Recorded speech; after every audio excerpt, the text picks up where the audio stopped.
Sometimes a papercraft design just falls out of me. That was the case with my recent Tranquil Tortoise model. It came together in a couple of days and the first prototype was relatively unaltered compared to the finished thing. It was a painless and joyous experience. This was not the case with this Elephant Mario paper toy.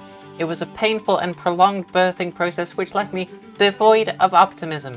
Hello, my name's Alex Gwynn. I'm a paper engineer with over a decade of experience. I'm obsessed with folded paper as a medium, and recently I've been making a lot of Nintendo themed toys, like this one, and this one, and this one, and also this one too. So I've been gravitating towards Nintendo Directs recently, and picking things from there to turn into toys. I saw Elephant Mario from Super Mario Bros. Wonder, and I was like, yeah, okay, sure. But then I saw Elephant Peach, and I was like, yeah, okay, I would die for her. So I started work on an Elephant Mario toy so that I could eventually use that design to make a version of Elephant Peach. I started off with this prototype of the head, which looked pretty good from the front, but the illusion fell apart as soon as you're not looking at it from head on. The face is too wide and the eyes looked a bit off.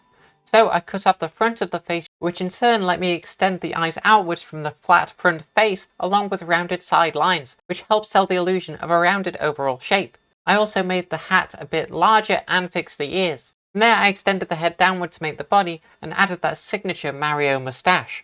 I kept the rounded front face going to keep the silhouette nice and soft. At this stage, 3 prototypes in, I thought I was really getting there. I just needed to add some arms and legs. But when I actually added some legs, that confidence was lost. The transition from body to leg simultaneously didn't flow very well, but was also not distinct enough to look like separate parts. So I reluctantly made a 5th prototype, which was somehow even worse. I'm not going to lie, at this stage I was running out of steam, my enthusiasm for the project was waning, and I didn't feel like I was getting anywhere. I mean, what are these legs? They're weird and floppy, and even though they kind of lock in place when the model is standing, they just feel flimsy. And why are his arms so weird and tiny? I decided to push on and make one more prototype, and if this didn't work out, throw the whole project into the trash. Luckily for me, the new 3D arms helped round out the character even further, and the new legs design looked like a solid separate structure, which helped tie everything together. Finally, after 6 prototypes, the shape work was done and I can move on to the texturing process. I drew all of the textures by hand on my laptop and used smart objects to make sure everything would line up across all of the parts.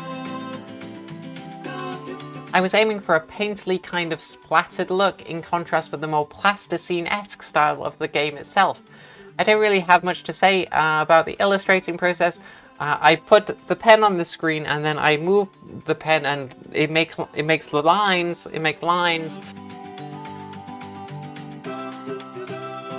I added the numbers, cleaned up the cut lines, laid everything out on the page, and with that, the template was finally done.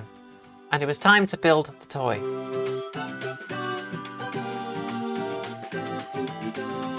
In retrospect, I think the very foundation of this papercraft was flawed. I should have been bold and started the whole design over again after the 3rd prototype. But I didn't want to feel like I'd wasted my time that I'd already spent on the project. I was hostage to the sunk cost fallacy, and that left me consistently trying to add things to a fundamentally flawed design. I don't think people are enjoying this now. I don't think this is the thing people want to watch. Now that the project is over and the dust has settled, how do I feel about this Elephant Mario papercraft? Well, I don't hate it, and that's as nice as I can be. It's fine.